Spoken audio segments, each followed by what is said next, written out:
BPL এর একদম শেষ ম্যাচ লিগের আজকে দুটো ম্যাচ হতে যাচ্ছে সেখানে লড়াই করবে ঢাকা ক্যাপিটালস খুলনা টাইগার্স প্রথম ম্যাচে, দ্বিতীয় ম্যাচে ফরচুন বরিশাল এবং চিটাগং কিংসের খেলা রয়েছে।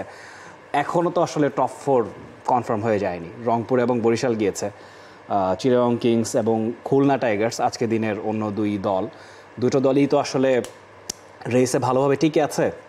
এক্সাইটমেন্টটা এই যে জিয়ে থাকা শেষ দিন পর্যন্ত, নানা আলোচনা সমালোচনার ভিড়েও এটা নিশ্চয়ই অ্যাপ্রিসিয়েবল।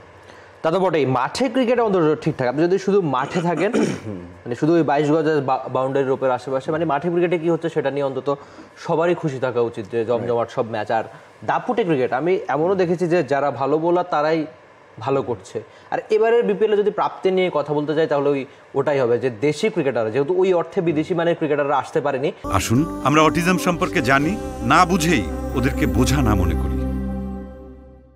তো দেশি ক্রিকেটাররা যেহেতু ভালো করছে সেজন্য অবশ্যই আপনার একটা প্রাপ্তি হতে পারে যে আমাদের দেশের যারা হয়তো চ্যাম্পিয়ন্স ট্রফিতে খেলবে বা চ্যাম্পিয়ন্স ট্রফির দলে জায়গা পায়নি। আমরা লাস্ট ম্যাচের ক্লিপগুলো এখন দেখতে পাচ্ছি যেখানে আসলে এই যে শরীফুল ইসলাম তিনিও প্রচণ্ড ভালো করেছেন, খালেদ খুব ভালো করছেন। আর খালেদ দিয়ে একটুখানি আলাদা করে বলতে চাচ্ছি যে খালেদ কিন্তু খুব আন্ডাররেটেড বোলার, যে তাকে বলা হয় টেস্ট ক্রিকেটে ভালো করেন, কিন্তু তিনি যে সাদা বলের ক্রিকেট বিপিএলটাও পারেন, টি20টাও পারেন সেটা দেখিয়ে দিচ্ছেন। আর শরীফুল তিনি বাদ করেছেন চ্যাম্পিয়ন্স ট্রফি থেকে, সেটাও তার জন্য একটা ফেরার মঞ্চ ছিল। লাস্ট ম্যাচটা দারুণ করেছেন। তো দল হিসেবে চট্টগ্রাম যে দারুণটা খেলছে আর সেই দারুণ খেলাটা আবার ভোগাচ্ছে রংপুরকে। যদি তারা শেষ ম্যাচটা জিতে যায় তাহলে এখানে 2-3-এর বেশ ভালো একটা মারপ্যাচ তো রয়েছে।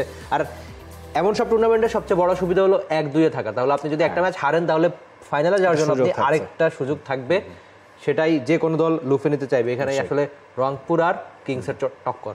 হ্যাঁ নিশ্চয়ই। আজকে তো দেখুন রংপুর রাইডার্সের ম্যাচ তো শেষ হয়ে গিয়েছে, দুর্বার রাজশাহীর ম্যাচও শেষ হয়ে গেছে, বাকি 6টা দলের মধ্যে বাকি 5টা দলের ইনফ্যাক্ট ম্যাচ বাকি আছে, সিলেটেরও ম্যাচ শেষ হয়ে গেছে। সেখানে চিটাগং কিংস আজকের ম্যাচটা জিতলে নেট রান রেটে তারা এগিয়ে যাবে, 2-এ পৌঁছে যাবে। কিন্তু চিটাগং কিংসের জন্য ডিফিকাল্ট কিনা, ফরচুন বরিশাল তারা পয়েন্ট টেবিলের 1 নম্বর দল, মাত্র 2টো ম্যাচেই তারা হেরেছে, 9টাতেই তারা জিতেছে, 2টো ম্যাচ রংপুরের সঙ্গে হেরেছে। চিটাগং কিংস যদি সেই পথটা সুগম করতে চায় তাহলে বেশ বড় চ্যালেঞ্জই নিশ্চয়ই অপেক্ষা করছে আজকে তাদের জন্য।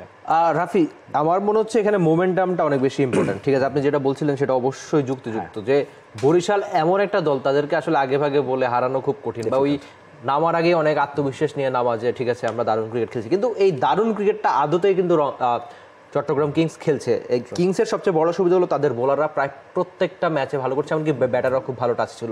আর দলটাকে খুব গোছানো মনে হয় আমার, মানে সেটা কি কারণে বলছি, দেখুন উসমান খান যখন সেঞ্চুরি করেছিল পরে কয়েকটা ম্যাচ তার খারাপ গিয়েছিল, তাকেও তারা বেঞ্চ করেছিল। তার মানে ওই বেঞ্চের শক্তি যাচাই বাছাই করার যে একটা ব্যাপার, যে একজন ক্রিকেটারকে লম্বা সময় ধরে টেনে নিয়ে যাওয়া, একজন বোলারকে লম্বা সময় ধরে টেনে নিয়ে যাওয়া, যদি তিনি খারাপ করেন সেই কাজটা তারা করছে না। দল হিসেবে তারা ভালো করছে, মানে একবারে মাঠে ক্রিকেটে ঠিকঠাক। বাকিটা এখন 22 গজের ময়দানে লড়াই যে জিতবে সেই হয়তো যাবে। বাংলাদেশ প্রিমিয়ার লিগ 2025, 7টি দলের জমজমাট লড়াইয়ে মাতবে পুরো দেশ। দেখতে চোখ রাখুন টি স্পোর্টস নেটওয়ার্কে।